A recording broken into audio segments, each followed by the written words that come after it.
Good morning, everybody. Thanks again for joining us this morning. Whether I take 45 minutes, I'm not quite sure. I'll try and keep this fairly tight for you in terms of timing. Hopefully, what I've tried to do is provide you with a fairly solid sense of where we think we are currently in terms of the process, specifically dealing, I think, on the no deal piece. And I think it's important to bear that in mind, that clearly there's been quite positive discussions and messages coming out over the weekend from the Commission in regard to where they think the discussion is going on negotiation for a transition style approach. And clearly, if there is a transition solution to the Brexit model, then much of what we're about to talk about becomes less critical, because we have the period of probably around about 18 months for a more managed process in terms of resolving many of these issues in a way that actually tends to take away a lot of the crisis. So this really, without a doubt, is primarily trying to focus on what you might describe as the worst case scenario, which is the no deal component, and just to get a sense of what that implication means and what is currently being done to try and resolve it.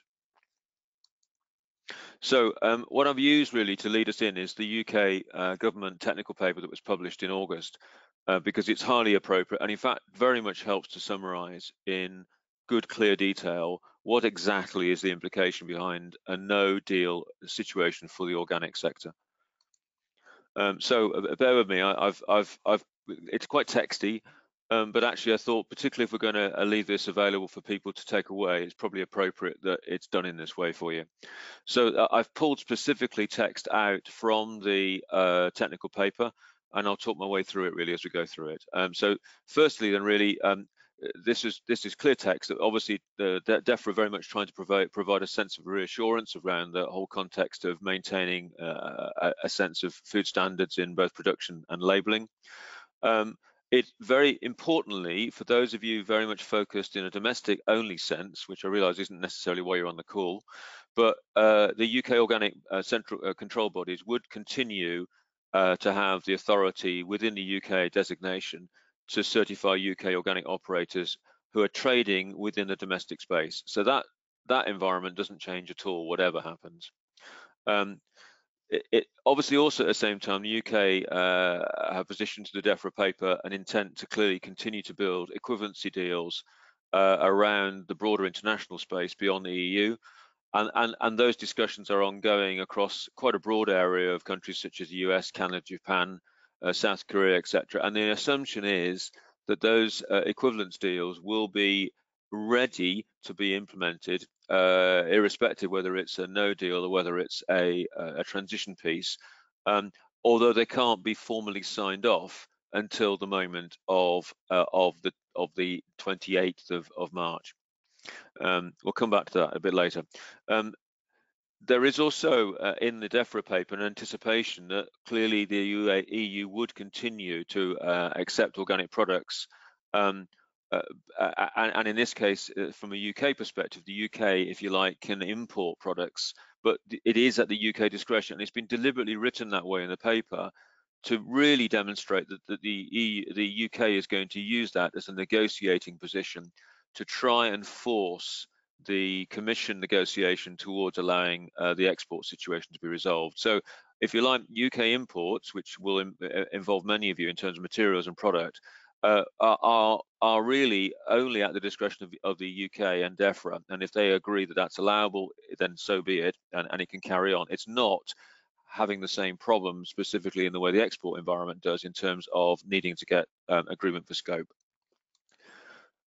Other bits in the paper, it's important to understand that if there is a no deal specifically, then over a period of time, there would be a need to remove the logo, the EU leaf logo, from product being produced in the UK, certainly product being produced in the UK and domestically sold. There may be a willingness to allow that leaf to be maintained if it's being used for products sold into Europe, because actually it's in the EU's leaf interest to be able to promote the brand. And clearly there would be a position where the UK organic operators continue to use their own control body logo on pack. The critical piece really in the whole paper is that the UK businesses would only be allowed to export into the EU if they're certified by an organic control body, recognised and approved by the EU to operate in the UK. And clearly, to do this, there's a process where the UK organic bodies individually have to apply for European permission, the European Commission's permission for scope under what they call the 1235 third country status. And it's true to say that that's appropriate for any control body, irrespective whether it's a UK-based one or whether an international control body. Everybody has to go through the same process of applying for application for the UK scope. The general sense historically has been that typically takes around about 9 months to process through all the Commission ticks and sort of signatures. And clearly, under this particular threat of a no deal, there's a real urgency to understand how to speed that particular process up.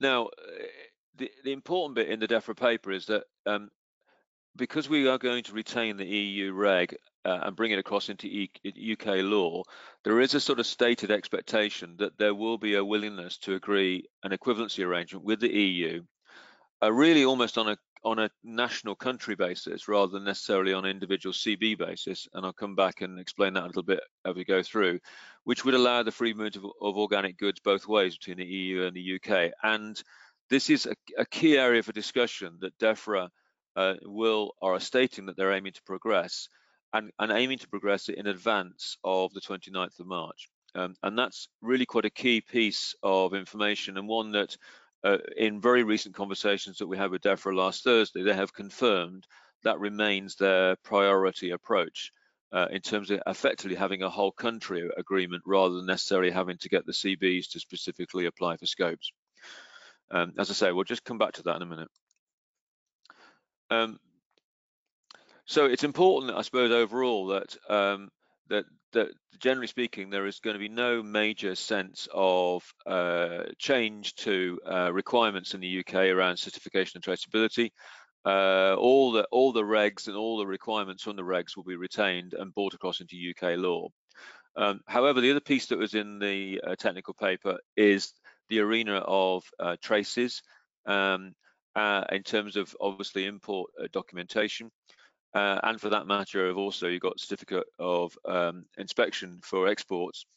And the statement in the technical paper is that Defra effectively are in play with replacing the European traces system with their own IT solution. It's fair to say that, again, from more recent conversations, it's become much more clear that that actually is unlikely to be available already, and that they're now talking about some style of paperwork style solution as an interim to put in play. So what's actually been going on since the technical paper was published? Well, a couple of things really. From a Defra perspective, they are pushing on with, and again confirmed this last Thursday, with the statutory requirements. So there's a number of processes they have to formally go through around the enforcement and the regulations to actually have them legally in play in the UK, ready for the as part of the withdrawal bill. And to enable effectively organic regulations to be embedded in law. And that process, I believe, is full on, very intensive, but full on and fully committed to be done and completed by the time we come to the 28th of March. It's also fair that Defra are very active in progressing the equivalence deal structures in a whole range of these international trading partners, such as the US, Australia, Canada, and these are, I think, very likely to be concluded, but can't be formalized pre-March 28th. They can only effectively sign a level of intent, but with the mindset they would effectively become triggered from the 29th onwards. So we believe that from an international perspective, beyond Europe, most of the trade deals on their prioritized countries should be ready from an equivalence perspective from that go date of the 29th of March. So what's SA been doing, I suppose, since this technical paper was issued? Well, firstly, because of the fact that it was really leaving some fairly serious questions unanswered, specifically around exactly what the status of our export space into Europe would be post the Brexit moment. We were very active. Both Helen and myself were both on various TV programs. I think Helen did Newsnight, I did Sky News, to really maximise the profile and to really give Organic, if you like, a very high external voice in this whole process, because we're very aware there are many different areas that are all going to have to be resolved way beyond Organic as we get into that last critical 3 or 4 months. And we want to make sure that Organic absolutely shouts loud. Otherwise, there's a real danger it'll get left behind the rest of all the other people fighting for their individual bit of space.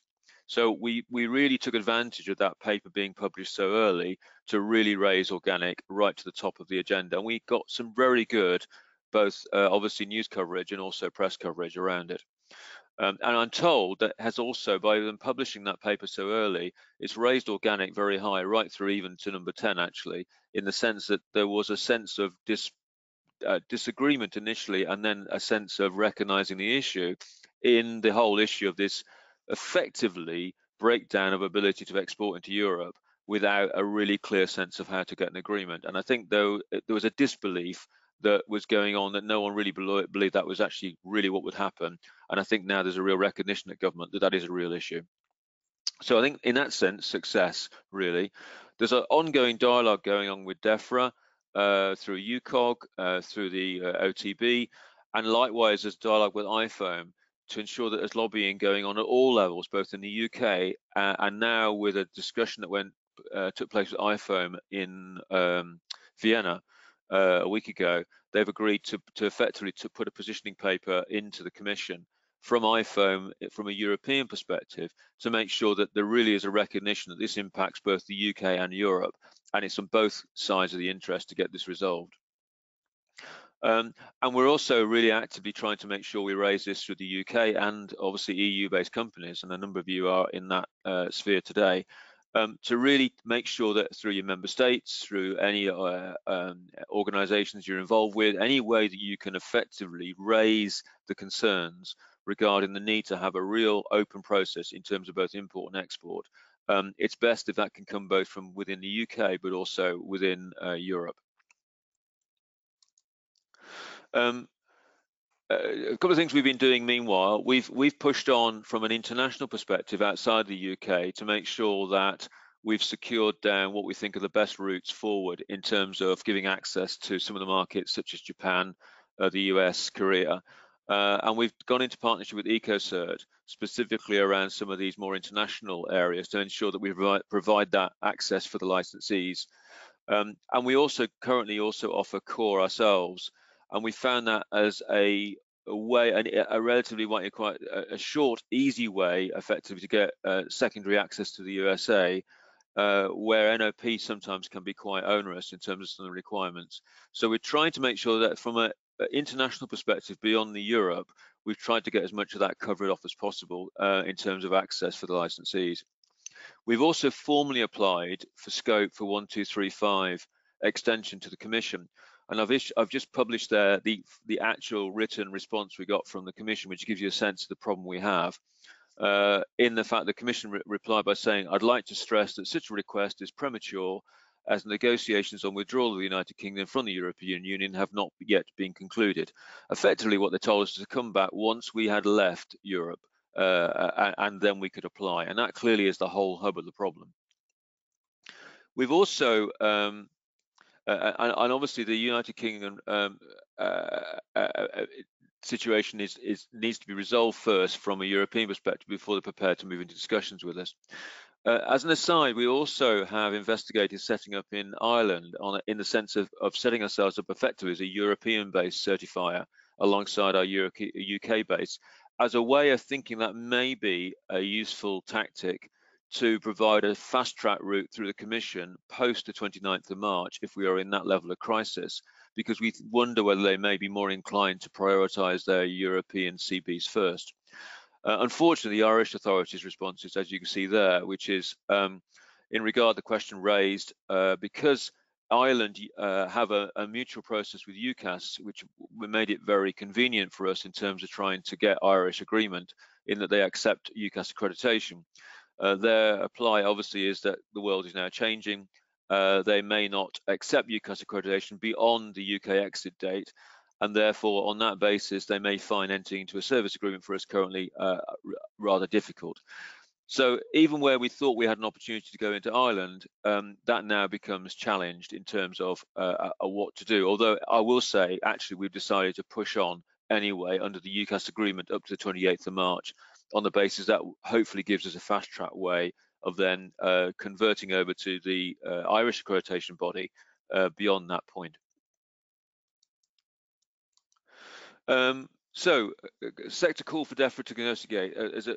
Effectively, there's a number of opportunities here which are quite key. This has come through UCAS, UCOG, which is the UK CB board, of which we're a key member alongside other players like OF&G, and also through the OTB. And effectively, they've laid out in a letter that's just been published. There are a number of ways that this can be resolved. One is, firstly, the EU could actually effectively unilaterally accept organic imports on the recognition that there is an interdependency between the supply chains between the UK and Europe. It's a big ask.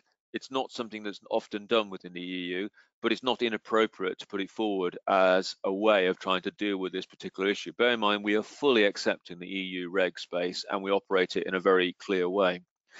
The area that's probably most likely now that's surfacing is that for Defra to use the different annexes and Annex 3 in the regs, which allows them to go for what they describe as a whole country status of equivalency and apply for that rather than the individual CBs having to get individual scopes.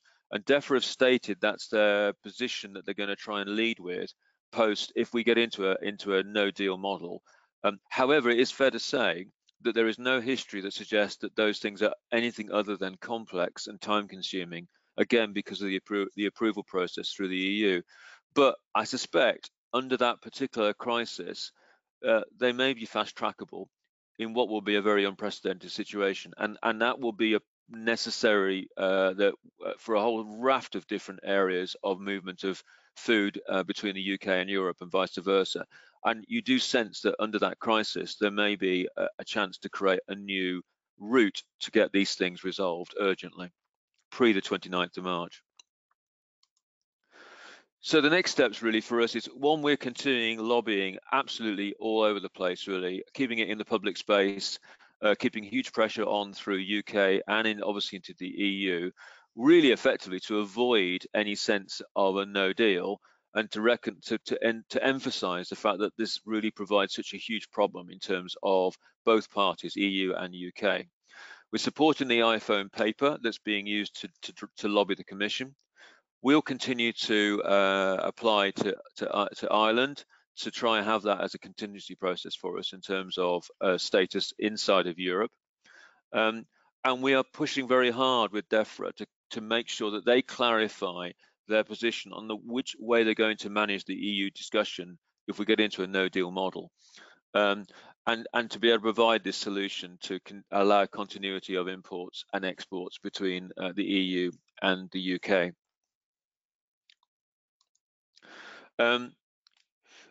We're also asking Defra to clarify what their plans are around the certificate of inspections, which obviously would be required for all exports into the EU, and likewise, what system they're going to put in place to replace the traces system from the 29th of March. And in both cases at the moment, there is no clarity about what those solutions will be required, what they'll look like, and we're asking them to enable the CBs in the UK to start to work with them on trialing the solutions they have in play, so we don't just walk into that on the day of the 29th of March and try and work out whether it works or not. However, what I will say as a sort of a final piece behind this is clearly, and you'll have heard this from all sorts of government statements going out, it's not inappropriate, and I'm sure some of you will be considering this already, that you do have to start considering some level of sensible contingencies, specifically around critical stocks for you, I suppose. Clearly where where not stop pilling incidentally, but stop where the need for you to have, if you like, stocks of product you can keep, and that would clearly need to be having a long shelf life, products that you can bring into the UK in advance, because there is every likelihood that under a Brexit exit model of no deal, there is going to be some risk of disruption of some aspects of material flows for some period of time. And I think it's not anything other than prudent to try and put some level of contingency stock building in play where you think it's appropriate. So I have to say that because I think it's good business practice to consider it.